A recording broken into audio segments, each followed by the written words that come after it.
Oke, jadi kalau kemarin kita udah ngebahas VGA entry levelnya Intel, yaitu si Intel Arc A380 yang masih terkendala dengan drivernya. Sekarang kita akan ngebahas seri flagshipnya, seri tingginya, yaitu Intel Arc A770. Yang kalau secara harga, secara spesifikasi, kalau dari kubu hijau dia mirip dengan 3060 Ti, kalau dari kubu merah harusnya sih mirip-mirip dengan 6600 XT. Apakah Intel Arc ini bakalan bisa menyaingi kedua raksasa itu? Ayo kita bahas.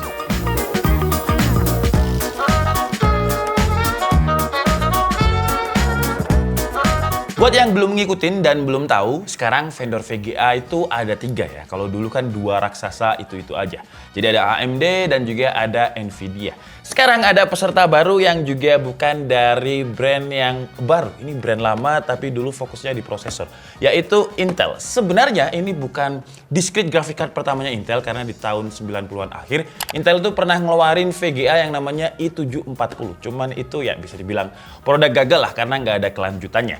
Nah, tahun ini Intel mengeluarkan Intel Arc yang proses penamaannya itu sama dengan prosesornya. Jadi ada 3, 5, dan 7 untuk seri flagshipnya. Kita akan ngebahas seri flagshipnya, walaupun kalau dibilang ini paling flagshipnya nggak juga. Karena yang akan kita bahas ini VRAM-nya 8GB, masih ada yang di atasnya lagi dengan VRAM 16GB. Tapi sayangnya kita nggak nge-review yang Intel Arc A770 yang limited edition ya, itu karena saya udah mencoba berhubungan dengan orang dalam, susah banget dapetnya. Tapi nggak apa-apa lah, kita dapat dari third party vendor kayak ini, ASRock Phantom Gaming. Kalau kita ngomongin spesifikasinya, ada perbedaan antara Intel Arc yang limited edition dengan yang ASRock Phantom Gaming ini. Jadi kalau khususnya yang ini ya, yang Intel Arc A770 ini dia punya clock speed 2100 MHz untuk yang Intel limited edition. Cuman untuk yang ASRock ini dia di boost lagi, ditambah lagi selisihnya 100 MHz. Jadi total ada 2200 MHz. Ya itu sih biasa kayak gitu, karena kalau misalkan lebih kencang punyanya Intel, ya punyanya third party yang bekerja sama dengan Intel seperti ini nggak akan laku. Makanya dibikinlah boost biar dia lebih kencang daripada punyanya Intel. Dan jujur kalau soal harga, saya belum tahu harganya ini berapa karena belum ada harga resminya. Yang saya tahu di marketplace itu bukan official store sih, itu dia jual dengan harga 7,4 juta untuk ASRock Phantom Gaming A770 yang 8GB ini. Nah kalau kita lihat dari harganya 7 juta itu sama dengan harga, kalau misalkan kubu hijau ya sama dengan 3060 Ti.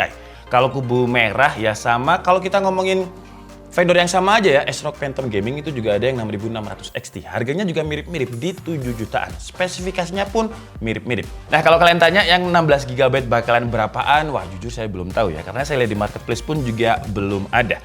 Oke, jadi mungkin kita unboxing dulu aja untuk ASRock Phantom Gaming ini dan coba kita lihat apa bedanya dengan yang limited edition. Yang limited edition itu saya nggak pernah pegang, tapi kalau dari bentuknya aja udah kayak bagus banget gitu ya. Makanya dibikin limited edition. Kalau ASRock ini karena dia masuk ke seri Phantom Gaming, ya seharusnya bakalan mirip-mirip dengan Phantom Gamingnya ASRock yang lain. Dia juga punya driver ASRock Phantom sendiri dan dengan 3 kali cooling system, yang maksudnya adalah fan-nya ada 3 ya. Dan ini adalah VGA-nya, kita taruh di sini dulu.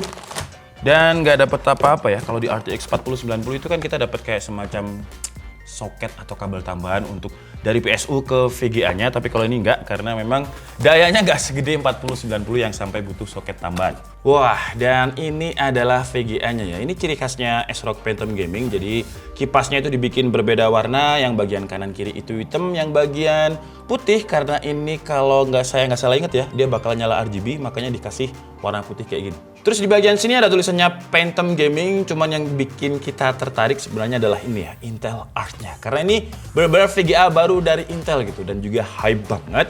Cuman kemarin ternyata lumayan membingungkan di seri A380 karena drivernya cukup ribet. Terus di bagian sini itu ada kayak semacam tonjolan-tonjolannya, di bagian sini ada kayak semacam heatsinknya untuk ngeluarin panasnya. Di bagian bawah ini juga ada fan-nya, jadi panasnya dikeluarkan dari sini dan juga dari sini. Di bagian belakang ada 3 display port dan juga ada HDMI. Yang ini wajar sih ya di semua VGA. Biasanya kayak gitu, tapi desainnya saya suka ya. Ini pakai plat besi, terus ada aksen warna hitam, serta ada kayak semacam chrome warna hitam juga di sini. Terus ini untuk soketnya PCIe 16 jalur. Nah, ini ada soketnya 8 pin dikali 2. Beda dengan Intel Arc. Intel Arc itu cuma 8 dan pin 1 ya. Ini 2, kenapa? Karena ini dayanya gede, ini seri flagshipnya. Dan sekarang mungkin langsung aja kita pasang di PC yang ada di belakang ini. Dan mungkin buat kalian yang tahu kita udah ngerakit PC, ini adalah PC yang kita ngerakit 4090 dulu. Jadi kalau misalkan nanti tes kita itu beda dengan channel lain, ya karena komponen yang kita pakai itu beda. Jadi kita pakai Intel Core i7 Raptor Lake di sini, RAM-nya 32GB Corsair. Terus PSU-nya pakai Corsair 1500 watt ya. Mubunya MSI Carbon Wi-Fi. Terus untuk coolingnya kita juga pakai Corsair. Oke lah, jadi sekarang langsung aja kita tancapkan di sini. Disclaimer dulu sebelum saya tes ya. Jadi saya masih terlibat dengan NDA. Kemarin udah sempat saya nego-nego NDA-nya. Jadi nggak boleh. Ada beberapa yang nggak boleh lah, tapi ada yang boleh. Jadi gak apa-apa, yang saya share adalah yang boleh aja.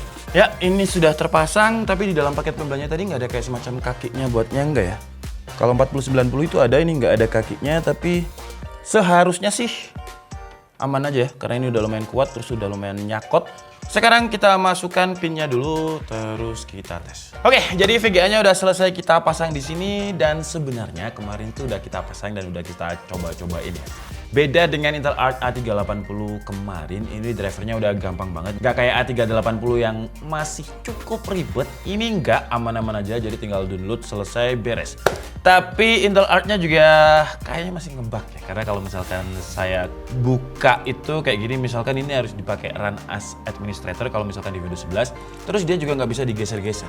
Jadi bisanya cuma mentok di sini aja, nggak bisa kita pindah kemana-mana gitu, nggak bisa. Dan untuk Intel Arc-nya dia mirip dengan A380 kemarin. Kalau untuk UI-nya, drivernya ini udah yang paling baru. Terus kita bisa otak-atik di sini ya, kayak ini mirip-mirip sama XTU-nya Intel Extreme Tuning Utility. Jadi kita bisa atur juga, configure juga di sini untuk atur voltasenya, untuk atur GPU temperatur limitnya dan lain-lain di sini. Seperti yang kalian bisa lihat, ini kita juga record pakai Bandicam ya, jadi kalian nanti bisa lihat lebih jelas. Tapi yang saya suka dari Intel Arc Control ini, kita bisa lihat in-game overlay kayak gini ya. Jadi ketika kita main game, kita bisa lihat tuh keterangan GPU-nya di sini, sama kayak afterburner-nya MSI, aplikasi MSI. Nah kayak gini, ini clock speed-nya jalan di 2000 MHz, belum jalan di sesuai yang kata box-nya tadi 2200. Kemarin sempat kita tes-tes, jadi untuk footage-nya, nah ini ya udah lumayan banyak kita tesnya.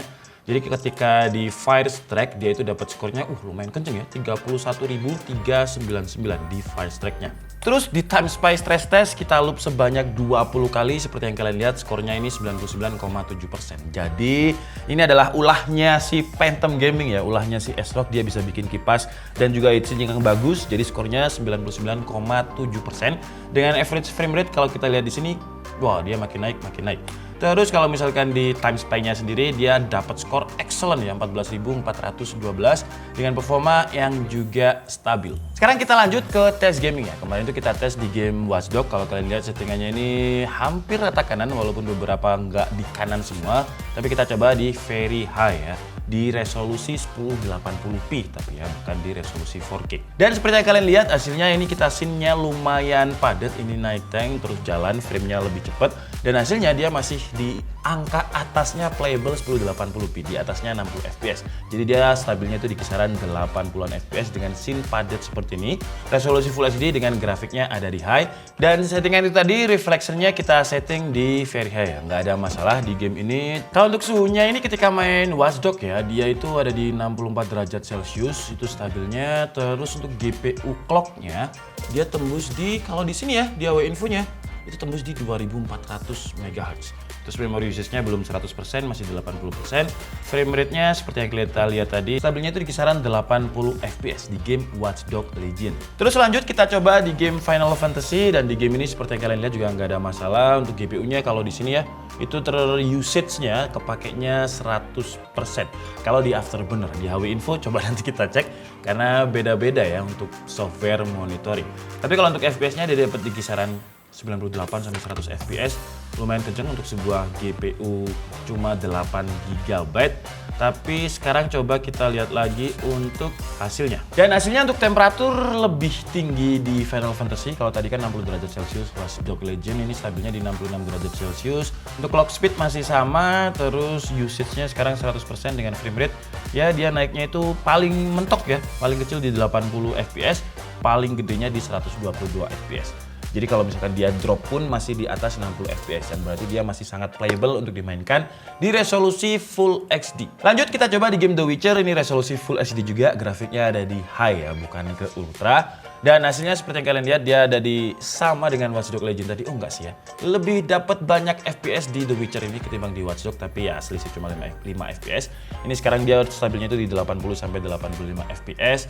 Dan ya, gila ya, cooling saya dingin banget ya. Ini cooling mahal nih Corsair ini. Tapi CPU-nya kalian lihat cuma ada di 43 derajat Celcius ya untuk main game The Witcher di resolusi Full HD, tapi memang belum di 4K. Nah, kalau di game The Witcher dia sempat nyolong di 68 derajat Celcius, tapi terus turun stabilnya di 62 derajat Celcius. Terus untuk total usage-nya sama seperti game tadi, dia ada di 100%. Kemarin juga sempat kita tes benchmark di Lumion, ini Lumion 10 ya, dan hasilnya kalau kalian lihat di sini untuk GPU-nya udah di atas banget ya, 770 ini udah di atasnya recommended chartnya. Jadi aman-aman aja kalau digunakan untuk rendering di Lumion. Kalau digunakan untuk rendering di Adobe Premiere Pro dan juga Blender kayak gimana belum kita tes, tapi nanti biar dites Yanza gimana hasilnya kayak gini.